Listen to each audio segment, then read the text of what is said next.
O brabo. Esse cara que é o brabo. Primeiro... As pernas compridas, né? Esse cara que é o brabo, vamos ver. Luiz. Bom, Luiz, nós estamos falando esse cara é bom, de esse cara é bom. Já vi vários cortes o Brasil dele. E parece que vai quebrar de novo. Sua visão aí. Queria só trazer uma perspectiva histórica. Posso? Pode. Nunca tivemos esquerda dominando o Congresso do Brasil. O senhor sabe disso até melhor que eu. Brasil, desde a época da invasão colonial, monarquia, período ditatorial do Estado Novo, isso é importante. ditadura, sempre direita. Mesmo quando o Brasil entra num período desenvolvimentista, quem está lá no Congresso?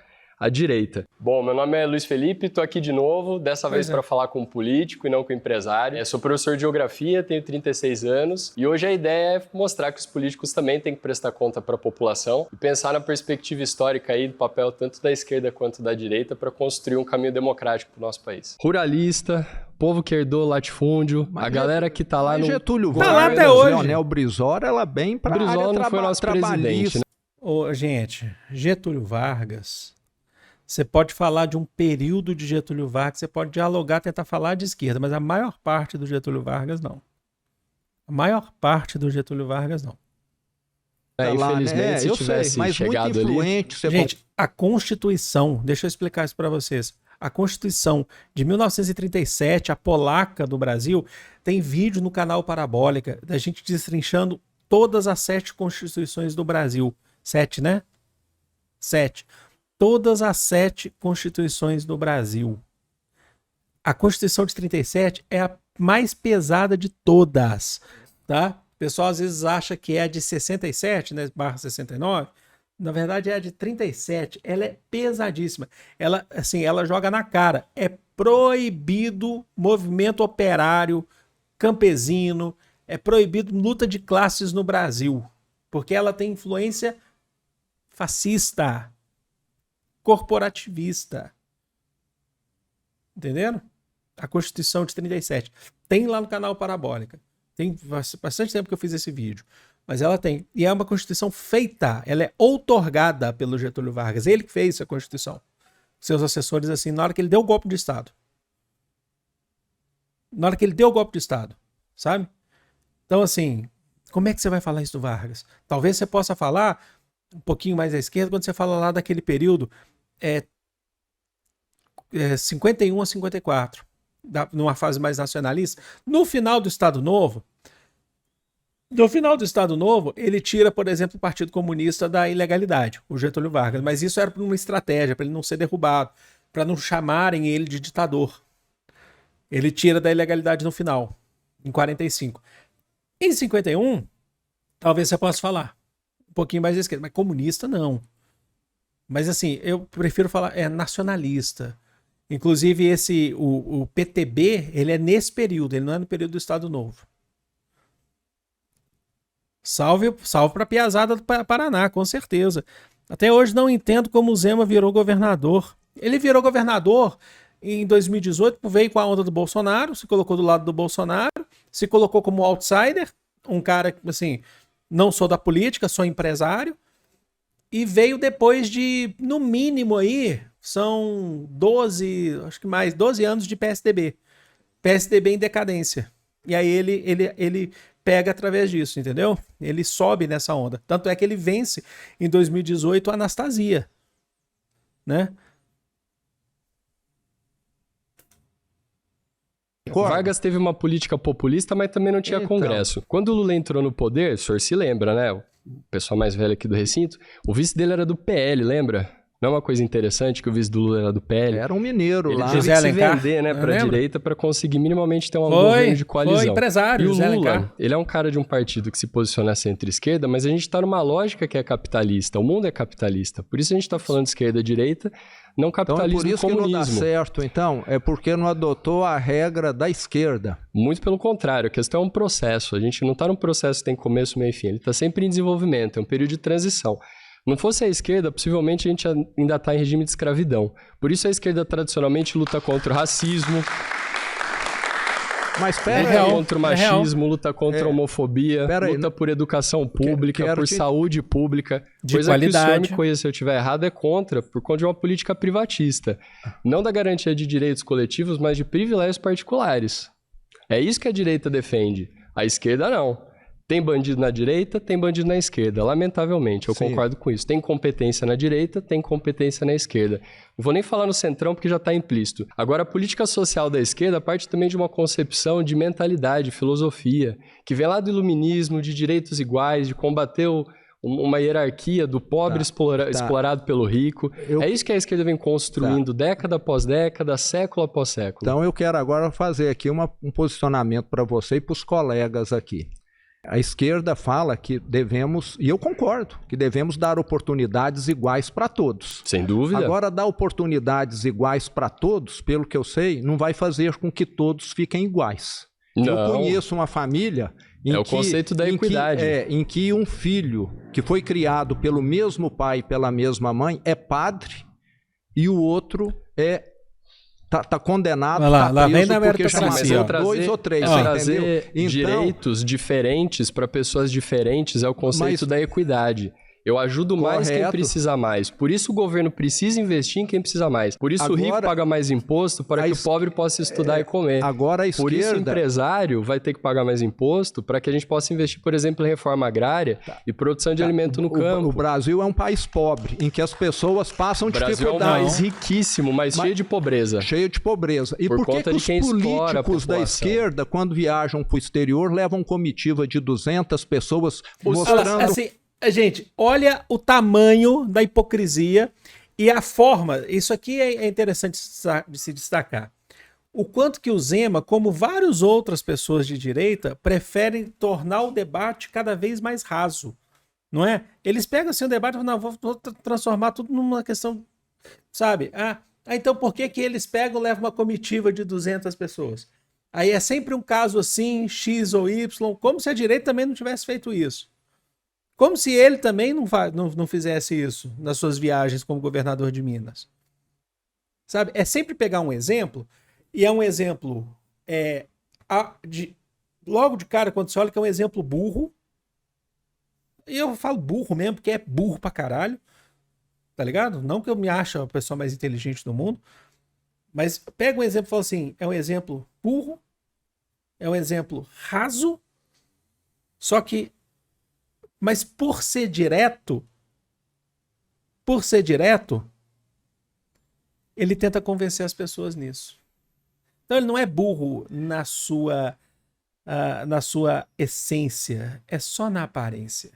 Porque ele sabe que ele vai tentar convencer as pessoas, falando que ele é fora da política, falando que ele é mais simples, sabe?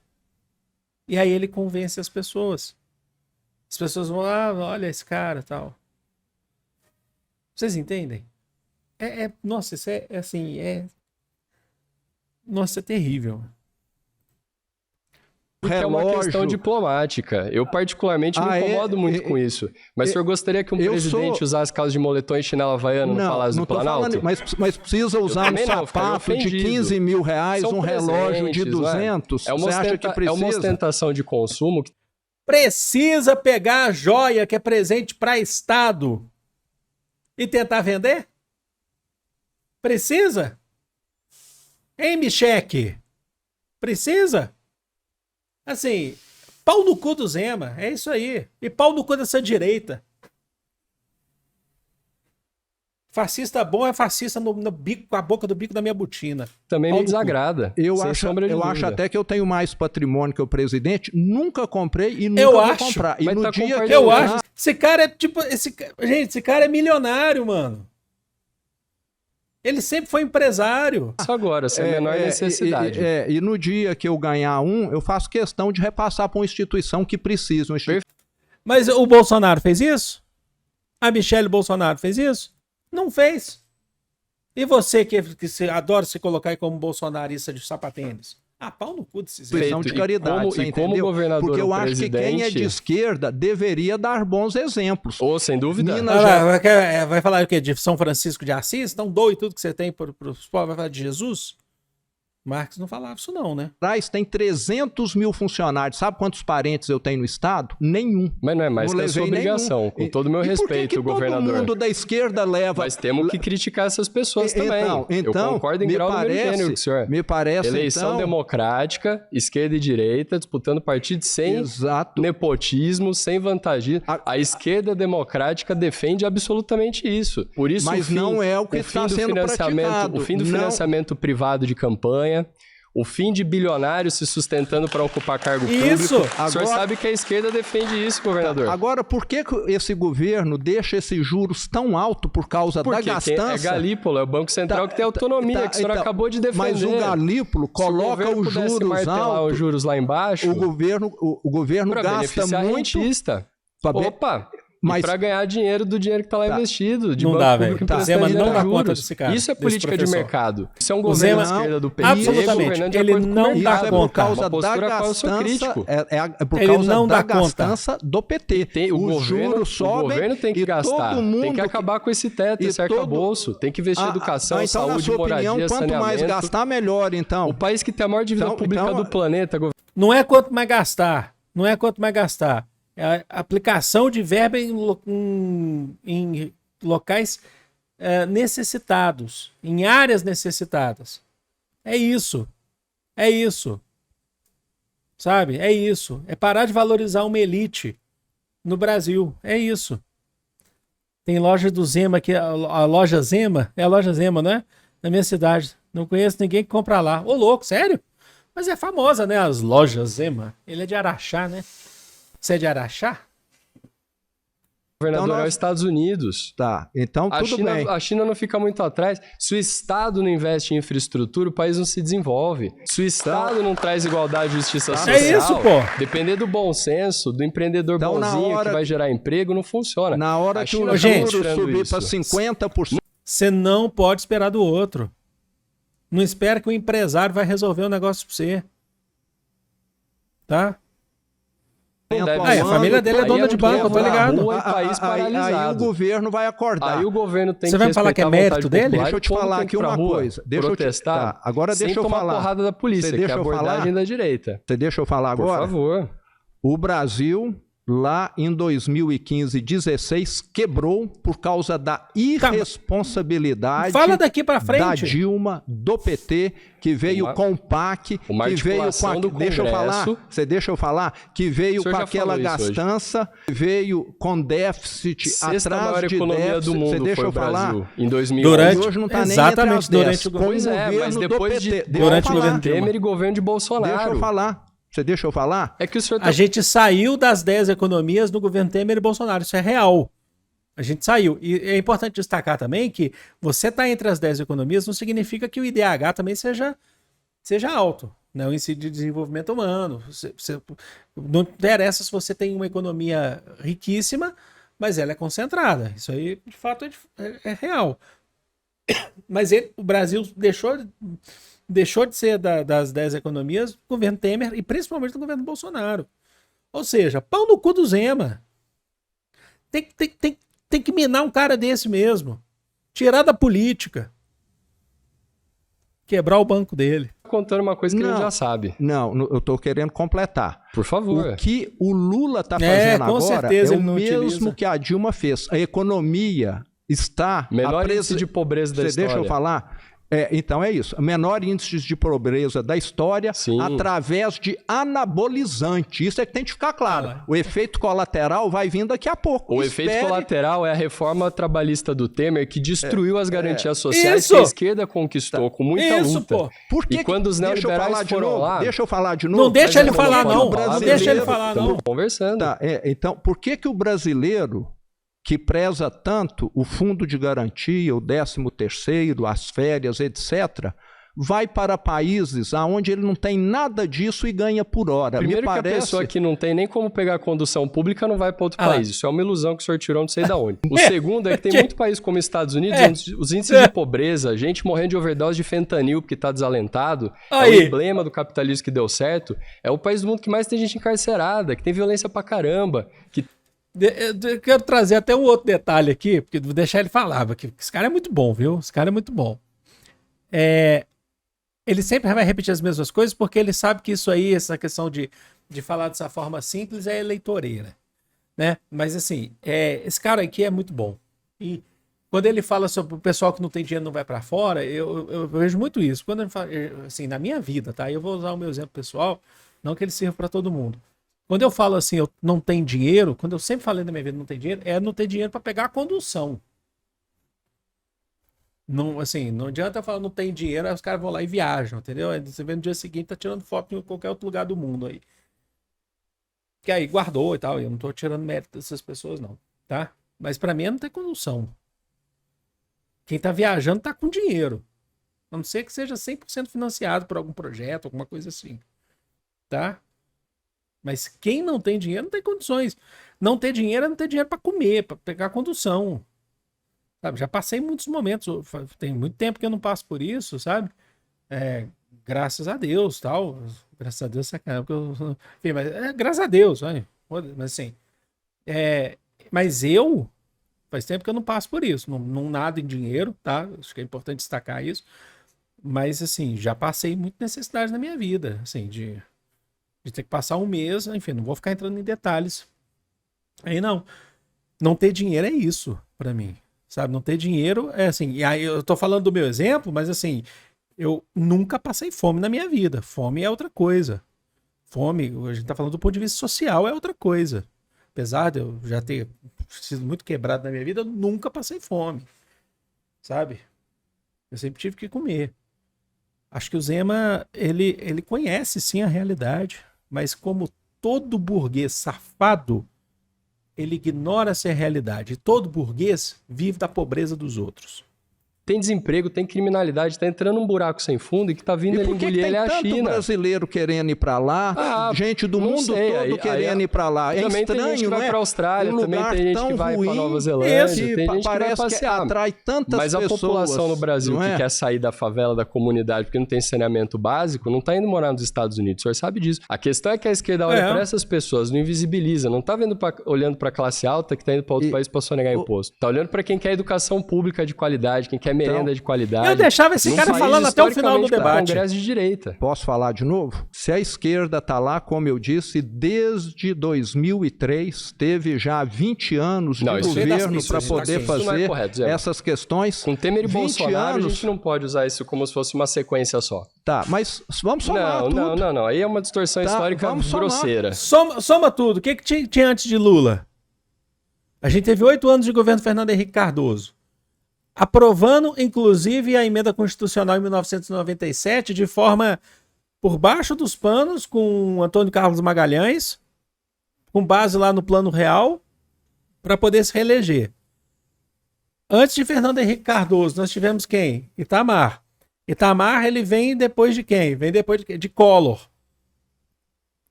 Collor foi um cara que fez concessões. Foi assim, o Collor e empresariado era unha e carne, né? E antes, Sarney. Você não vai falar que o Sarney é comunista? Você não vai chamar o Sarney de liberal, eu sei. Né? O liberalismo mesmo no Brasil, ele chega mesmo com Collor e consolida com o FHC. A gente tem uma história toda, sem contar, se você quiser olhar para trás, aí você vai olhar os 5 da ditadura, tudo de direita. O único que você vai falar assim, esquerda, mas não é uma esquerda comunista, e é uma esquerda progressista, trabalhista, é o João Goulart, que foi impedido de governar. Aí você olha para trás, você tem Milico no poder, é só a direita. O Juscelino Kubitschek. Juscelino Kubitschek estava alinhado à iniciativa privada. Aí você vai chegar lá atrás, no primeiro presidente do Brasil era o Milico, Marechal Deodoro da Fonseca. Então, assim, é muita hipocrisia você simplesmente falar que, assim, parece que o Brasil, ele só inicia, a história do Brasil inicia no governo Lula a partir de 2003. Antes do Lula se eleger, em 2002, o Brasil estava numa crise pesada, as pessoas esquecem isso, que era a crise do Plano Real. Por que aconteceu a crise do Plano Real? Por que aconteceu a crise do Plano Real? Porque quando foi criado o Plano Real, vocês vão lembrar, se vocês não lembram, eu falo para vocês, eu era criança nesse período, era adolescente. O real estava lá e batia com dólar. Para poder fazer isso, de o real bater com dólar lá no início, o Fernando Henrique Cardoso fez um plano de privatização para o Brasil. Falou assim, ó, a gente vai privatizar nossas riquezas. Daí vem a Vale, que foi vendida a preço de banana em 97. E aí vocês deixam nossa moeda no mesmo patamar que o dólar por enquanto. E a gente vai sair privatizando, vai sair vendendo tudo. Só que uma hora isso se esgotou, sucateou. Era muito comum vocês ouvirem, vocês devem ter ouvido falar nisso, que às vezes você estuda numa escola do estado ou da prefeitura, uma escola pública em geral. Você vai lá e estuda nessa escola, que é a escola, tipo assim, histórica na sua cidade, que alguém mais antigo vai falar, essa escola foi muito boa, mas ela foi sucateada. Esse sucateamento, ele começa com o liberalismo de Collor para frente, principalmente, tá? Não é que antes era perfeito. Mas as pessoas vão falar, porque você começa a cortar a verba. O Estado começa a diminuir. Entenderam? O Estado começa a diminuir. Aí sempre vai ter alguém que fala assim, essa escola aí era modelo. Sempre tem, né? Belo Horizonte que tem as escolas modelo, São Paulo tem que era modelo, porque não tem mais. Sabe? Então, assim, é preciso mostrar isso também. Então, Bolsonaro andou para trás, Temer andou para trás. Então, o culpado é o Temer e o Bolsonaro. A reforma trabalhista, colocar arma na mão de cidadão, tudo isso foi bastante complicado para o governo PT. Se tivesse uma sequência, a história seria outra. O senhor precisa concordar comigo. Não concordo, não. Não concorda, mas não tem argumentação.